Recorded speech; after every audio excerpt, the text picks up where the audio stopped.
Howdy y'all, this is Port 1119 with Headframe Hunters.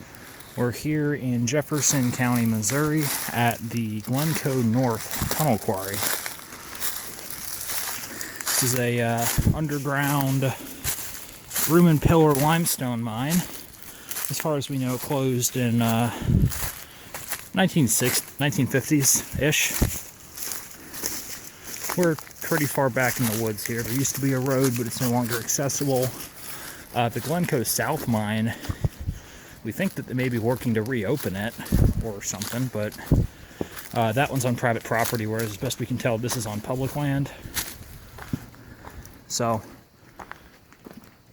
looks like we can shoot this pretty much entirely with natural illumination, which is pretty cool. So the back in here is pretty nasty. You can see all these lenticular structures up here that have collapsed, and then areas of fall rock near the pillars. This pillar's actually started to pinch out towards the bottom. So we're basically going to only walk in areas that have no fall rock, and where the pillars appear to be in good condition. There's also collapse back here where you can see daylight through. That's unique. So, unlike with the Osage Beach mine, we actually brought, or I actually remembered to bring a pen and paper in, so we will be able to fully map the mine. So that'll be cool.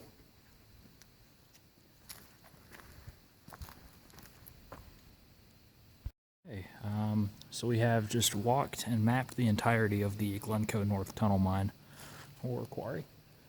So it has a total of 9 actual entries and one little pinprick here, which is interesting. There's never more than 3 drifts across. And the back in here is sketchy. Yeah. I didn't want you under that particular fracture zone, stress zone. Thank you. Yeah, I should have been keeping an eye out for that. That's interesting. So yeah, there's all these cracks and stress zones, as Gail described them correctly, that run up on the back here, which is why it's prone to collapse. There's a related surface mine near here. I don't know if we're going to go to that.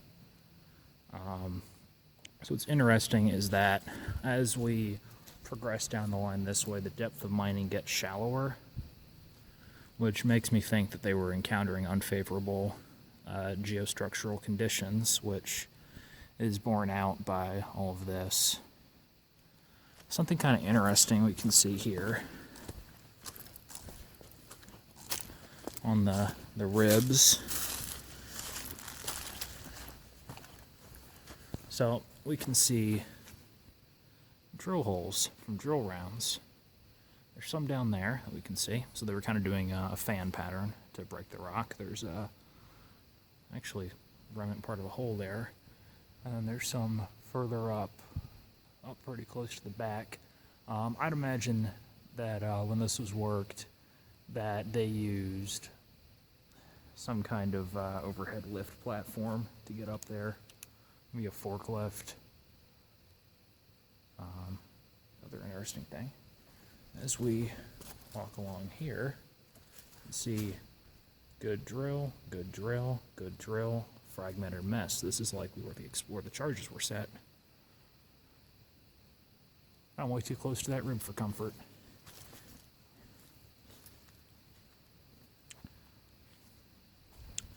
This operation also unintentionally wound up with a sump.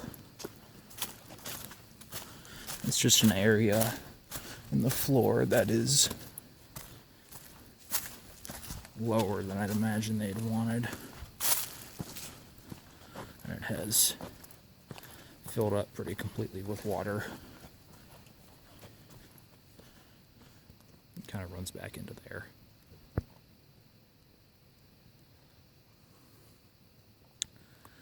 I'd like to highlight the fact that I am filming entirely by natural light. There's no artificial light necessary in this one.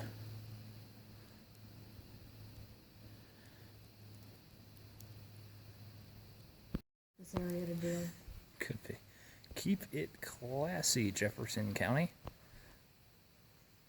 This is what you get from the county in the state of Missouri that is #1 for the number of covert laboratories for methamphetamine and other substances per the DEA. Might want to get the shroom on that side.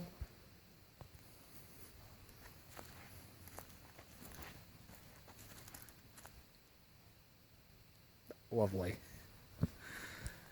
All right. Yep.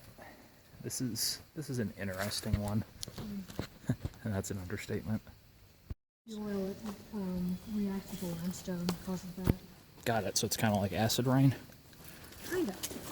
Neat. Go out to those caves all the time, New Mexico. and elsewhere. Cool. James, just about every vacation, the family one time I found a cave.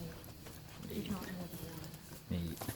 Yeah. So there's multiple bat colonies in here. Gail saw a couple of them as she was heading back towards the working face.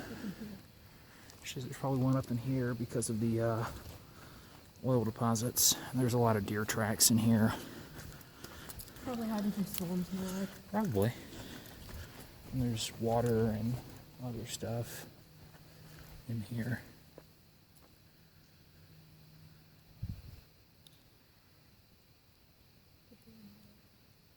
I could too. Back in there is one of the collapses to the surface.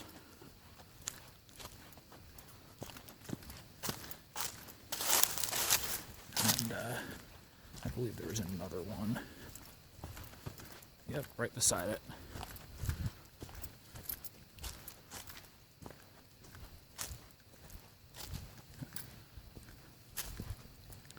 That may actually be somebody's backyard up there.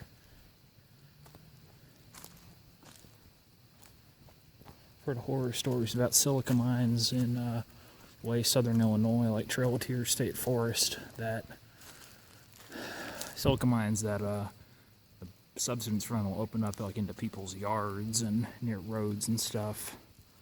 Because that was all St. Peter, which is what we saw in Pacific, which is wicked unstable. This is Make too much noise in that one. oh yeah. You can see more fanned drill patterns on the rib here. That kid's one over. You're not an idiot. You're just vertically challenged. Hey.